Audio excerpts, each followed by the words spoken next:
पिछले लेक्चर में हम लोगों ने बाइनोमियल थ्योरम के बारे में डिस्कस किया था। आई होप आप लोगों को चीज़ें समझ में आई होंगी। तो उससे पहले हम लोग कॉम्बिनेशन ऑफ एरर के बारे में डिस्कस कर रहे थे, किस प्रकार से जो एरर है वो एक ऑब्जर्वेशंस करते हैं हम लोग किसी भी एक्सपेरिमेंट के दौरान। उस ऑब्जर्वेशंस के दौरान आया गया एरर एक अगली ऑब्जर्वेशन जब हम लोग दूसरे एक्सपेरिमेंट में करते हैं तो उसमें वो एरर जो है ऐड हो जाता है, और फाइनली जो हम लोगों को रिजल्ट मिलता है, फाइनल रिजल्ट, उस रिजल्ट में हम लोगों को जितने भी एक्सपेरिमेंट किए उन सब एक्सपेरिमेंट के दौरान आए एरर का एडिशन हम लोगों को देखने को मिलता है। उसी सीरीज में एक हमारे पास में फोर्थ पार्ट है, जब हमारे पास में दो क्वांटिटीज़ होंगी और इन दोनों क्वांटिटीज़ को जब हम लोग डिवाइड करेंगे तो हम लोग ये देखते हैं कि एरर जो है डिवाइड नहीं होगा, एरर जो हमेशा ऐड होता है। तो मान लीजिए क्वांटिटी ए जिसमें डेल ए नाम का एरर है, क्वांटिटी बी जिसमें डेल बी नाम का एरर है, और इन दोनों का जो रिजल्टेंट एरर है that is called del Z. तो इसको हम लोग कुछ इस तरीके से लिख सकते हैं कि जेड एक क्वांटिटी है रिजल्टेंट ए अपॉन बी की जिसमें डेल जेड नाम का एरर आया है, और ए एक क्वांटिटी दी जिसमें डेल ए नाम का एरर है, उसी प्रकार से बी एक क्वांटिटी है जिसमें डेल बी नाम का एरर है। ये नीचे है, इसको हम लोग ऊपर लेके जाएंगे तो ये आएगा A plus minus del A. ये जब ऊपर जाएगा तो ये आएगा B plus minus del B की पावर -1। इनको हम लोग ओपन कर लेते हैं तो ये आ जाएगा प्लस माइनस डेल जेड। यहाँ से ए कॉमन लेंगे तो ए कॉमन लेने पे आएगा 1 plus minus del A upon ए।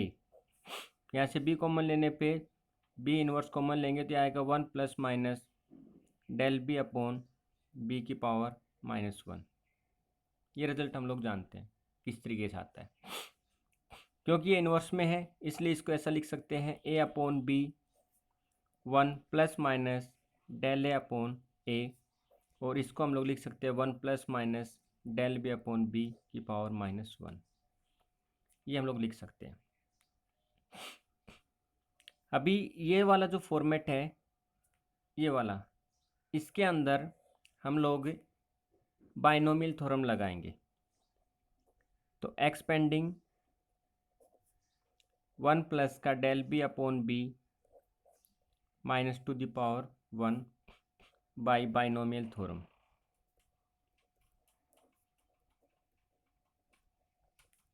तो बाइनोमियल थ्योरम एक बार रिपीट करते हैं। तो बाइनोमियल थ्योरम हमारी ये कहती थी X plus A to the power N, यह आता था N C 0, X to the power N A to the power 0, N C 1, X to the power N -1 A to the power 1, N C 2, X to the power N -2 A to the power 2, और ये इस तरीके से चलता जाता था। हम लोग ये जानते हैं कि एन सी 0 की जो वैल्यू हम लोगों ने निकाली थी वो थी 1, और एन सी 1 की जो वैल्यू थी वो थी हमारे पास में n। ये दो वैल्यू हम लोग कैलकुलेट किए थे। तो जब ये value N C 0 N C 1 के यहाँ पे पुट करेंगे तो रिजल्ट आएगा हमारे पास में X to the power N, N X to the power N -1 A to the power 1, इस तरीके से टर्म जो है चलती जाएगी। क्योंकि यहाँ पे हम लोग सोल्व कर रहे हैं 1 plus minus del B upon B की पावर -1, तो यहाँ पे x जो है वो बन जाएगा 1, तो 1 to the power n, n कितना है -1, प्लस की जगह यहाँ पे क्या है प्लस माइनस, तो ये आ जाएगा प्लस माइनस n, n है हमारे पास में -1, सॉरी हाँ n है हमारे पास में -1, ओके, x x है हमारे पास में 1, तो 1 to the power n -1 means -1 -1, और a टू द पावर 1, तो a हमारे पास में यहाँ पे है डेल बी अपॉन बी, तो ये आ जाएगा डेल बी अपॉन बी। इसको हम लोग लिख सकते हैं 1/1 प्लस माइनस, ये लिख सकते हैं हम लोग 1/1 का स्क्वायर। ये देखिए यहाँ पे बच्चों जब हम लोग इस माइनस को मल्टीप्लाई करेंगे तो ये हो जाएगा प्लस माइनस माइनस और माइनस माइनस प्लस, मतलब कि रिजल्ट जो हमारे पास में है वो वही रहने वाला, plus minus.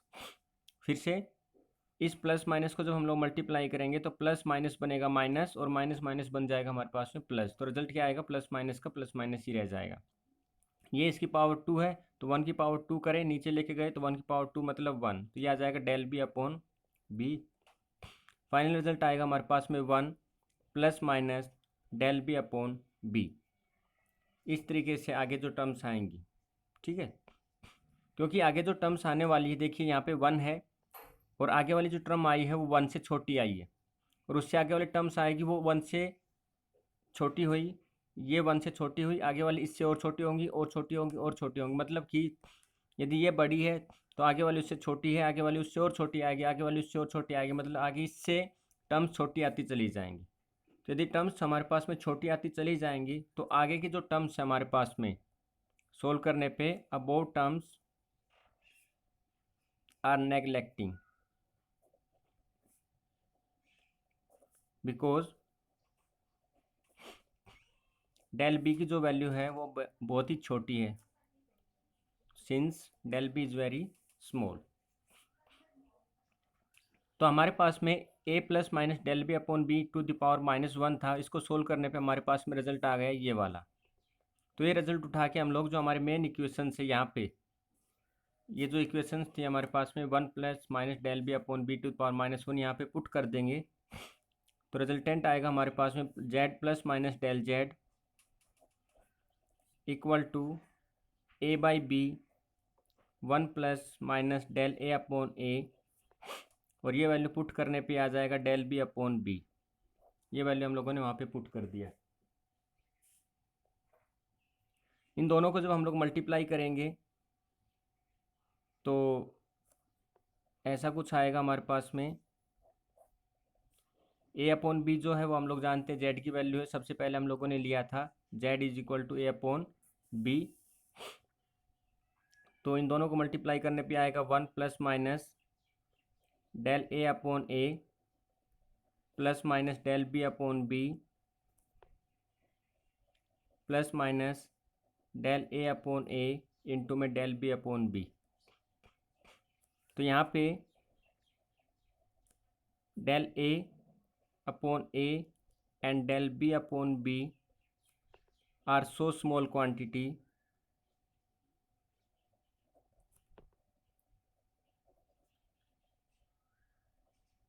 so they are neglecting, so they, इसलिए हम उनको नेगलेक्ट कर सकते हैं। ओके, नेक्स्ट वन देखिए, नेक्स्ट वन यदि हम लोग देखते हैं यहाँ पे, तो यहाँ पे आ जाएगा Z plus minus del Z is equal to Z into में 1 plus minus del A upon A plus minus del B upon B. Solve करेंगे तो सोल्व करने पे dividing both side by Z कर देते हैं हम लोग,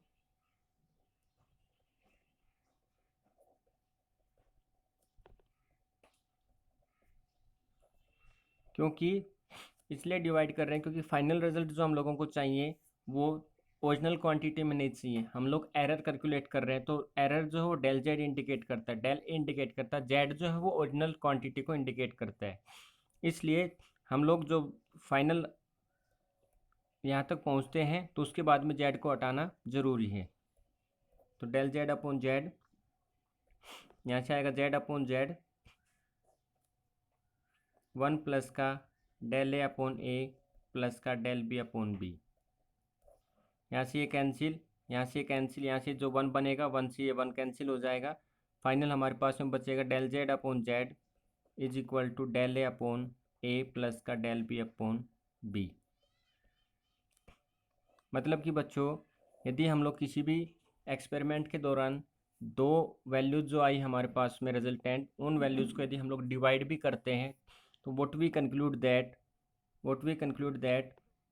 इज कि errors is always added, errors is always added.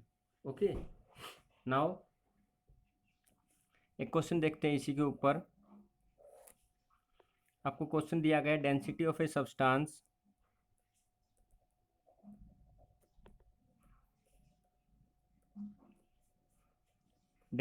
A substance that is equal to mass per unit volume. हम लोग जानते हैं डेंसिटी होती है जहाँ पे हमको m दे दिया गया है 20 ± 0.2 kg और आपको वॉल्यूम दे दी गई है 10 ± 0.1 मीटर क्यूब। आपको निकालना है calculate percentage error in density. Calculate percentage error in density. Okay, तो हम लोग ये जानते हैं कि हम लोग पहले यहाँ पे एरर निकाल सकते हैं मास के अंदर, फिर वॉल्यूम के अंदर, और फिर उन दोनों एरर्स को ऐड कर दें। बिकॉज ऑफ डेंसिटी क्या होती है, मास पर यूनिट वॉल्यूम। मतलब कि ये जो हमारे पास में क्वेश्चन है, ये जब दो क्वांटिटी होंगी उन क्वांटिटीज़ को डिवाइड करने का क्वेश्चन है। तो हम लोग ये जानते हैं कि फाइनल डिवाइड करने पे जो फाइनल एरर आता है वो हमारे पास में ऐड आ जाएगा, ऐड हो जाता है। तो हम लोग पहले एरर को ऐड कर लेंगे। तो percentage error in m which is equal to error divided by true value. ये हम लोग ये जानते हैं कि ये परसेंटेज एरर का निकालने का फॉर्मूला है।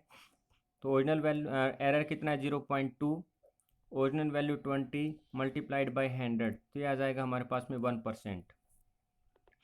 इसी प्रकार से परसेंटेज एरर इन वॉल्यूम हम लोग कैलकुलेट कर सकते हैं, which is equal to 0.1/10। Error कितना 0.1, ओरिजिनल वैल्यू 10, सोल्व करेंगे तो ये आ जाएगा हमारे पास में 1%। क्योंकि ये मास का है, ये वॉल्यूम का है, और हम लोग जानते हैं जब मास पर यूनिट वॉल्यूम निकालेंगे, मतलब मास अपॉन वॉल्यूम निकालेंगे, that is equal to density, तो एरर हमारे पास में ऐड हो जाएंगे। तो final percentage error in density, तो मास पर यूनिट वॉल्यूम जो है 1% + 1%, टोटल कितना आ जाएगा 2% एरर जो हमारे पास में उस क्वांटिटी के मेजरमेंट के दौरान देखने को मिलेगा। ठीक है, हम लोगों ने 4 एग्जाम्पल देखे, और भी है जब हम लोग एरर्स को एक्सपोनेंशियल में कैलकुलेट कर सकते हैं, ट्रिग्नोमेट्री में कैलकुलेट कर सकते हैं, बट लेटर ऑन हम लोग वो सब चीज़ें सीखेंगे।